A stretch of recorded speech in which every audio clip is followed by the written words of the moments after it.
The last one we will look at is fascinating. It is called paleomagnetic dating. Dr. Hawks will explain. So one way that we estimate how old things are is by paleomagnetism. And that is looking at the magnetic signature inside of rocks that formed in the past.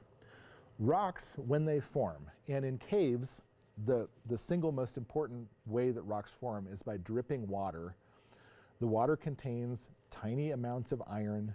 The iron will carry a magnetic signature, and it will actually align with the poles of the Earth, so that when the rock forms, it forms a record of the orientation of the Earth's polarity at the time that the rock formed. Every once in a while, the North Pole of the Earth flips to the south, and the South Pole flips to the north.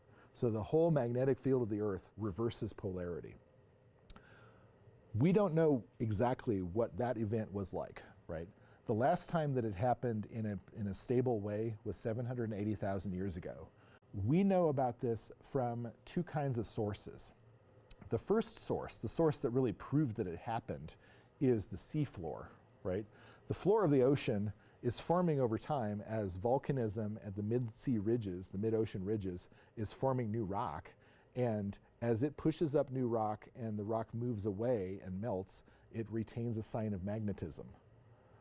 And the discovery by sailing ships over the ocean that the floor of the ocean had opposite magnetic orientation in strips showed that this changed over time, that there were times when the Earth's pole had moved the other direction. We can date those based on that process, right? We know when the seafloor formed. And in situations where we have long sediment columns on land, where we can drill and look at long cores, we can see those changes happening over time also.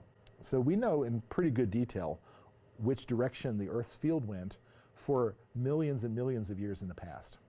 Flowstones preserve a signature of those events, and they help to give us a general, and I say general, right? Because if you see something as normal polarity, right, like today, generally you know it's less than 780,000 years old, or in a narrow window around 1.6, 1.7, or older than, I forget what the next one is, but you know, the next event earlier. Thus, you can see that there are many ways to confirm that these fossils we are finding are actually really, really old.